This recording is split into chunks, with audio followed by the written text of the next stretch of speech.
Raul Leon had such influence throughout the state by assigning individuals to represent him. He would have people assaulted.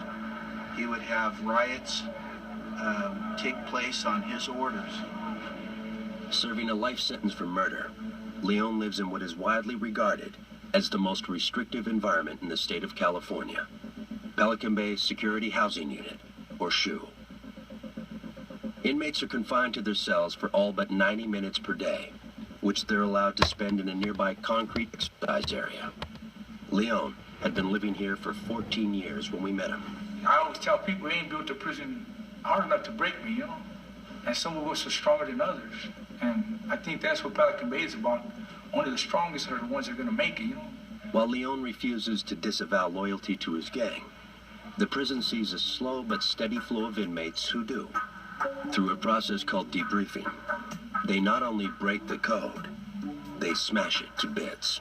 It's basically when existing gang members want to get out of a gang inside prison. And in order to do that, there's a whole debriefing process they have to go through. And it basically entails the inmate coming in and confessing everything he's done with the gang. And sometimes even, throwing some people under the bus and confessing against other people. So it's really a deadly thing for someone to do inside a prison. When inmates debrief, they must write a lengthy account of their criminal history both in and out of prison. The review process can take months, but if accepted, the inmates will be allowed to live in the safety of a protective custody unit and be granted many more privileges than they would have had as confirmed gang members. Because of your March 11th, 99 incident with another inmate that you almost killed, came very close to killing, we have a question about your sincerity about debriefing. Lockup cameras were at California State Prison Corcoran when Thomas Spiller, a longtime gang member, went before the Inmate Review Board to request a debriefing. I can certainly see your point of view. However, a good many of these inmates that are in the IYP program have in fact been in my position in the past, and have also called hits on other inmates and actually done hits themselves. So I'm assuming that you have had the same concerns about them, or am I being singled out for some reason? Let's not go there. You're going to be given an opportunity to debrief. Now, she's only giving you the honest truth, and the truth is there's concern. It also depends on how sincere you are when you do your history statement. All the stuff that you just told us about ordering hits, that kind of thing, you're going to have to do that. You got to put that to writing.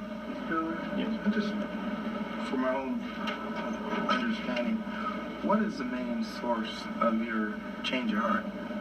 Basically, I'm tired of doing other people's dirty work, of ordering people to do things that because for someone else's selfish reasons, when in fact it doesn't benefit me here nor there. That I was ordered to kill a dear friend of mine, and I really didn't appreciate that.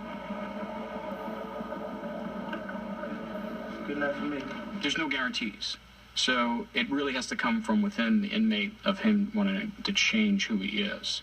And it was interesting to see these guys do this and put themselves through this process, knowing that, they're dead men walking. For now, Spiller will stay in a transitional housing unit with other inmates who are also in the debriefing process. All men that Raul Leon despises. I don't know how can they wake up in the morning and see themselves in the mirror, Whatever excuse you use to get to the transitional housing unit, to me it's just a crock. It's just a scam. It's individuals just trying to play the last card they have, saying, hey, you know what? I got to get out of here.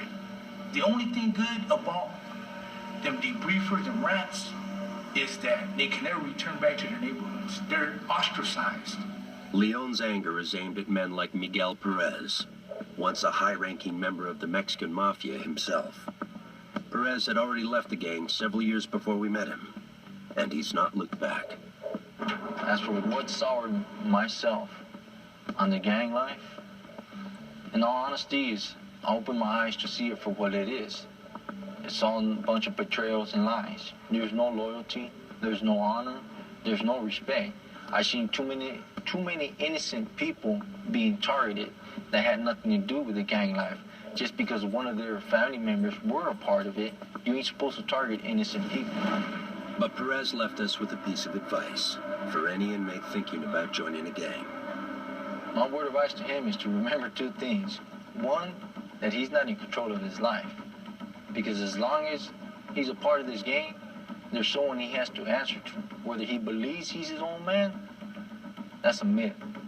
Because someone's running his program. So he could walk around with his head puffed up, his chest out and everything, and think that he's really badass. But he's gonna follow orders just like anyone else.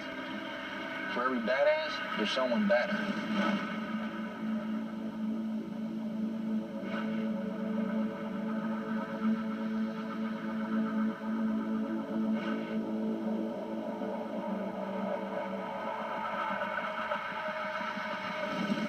Coming up on Lockup Raw.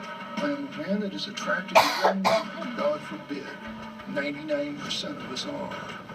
How the convict code applies to sex offenders. On mainline, they walk around and they slide a knife under your door. Here, kill your cellie, or we kill you when you come out.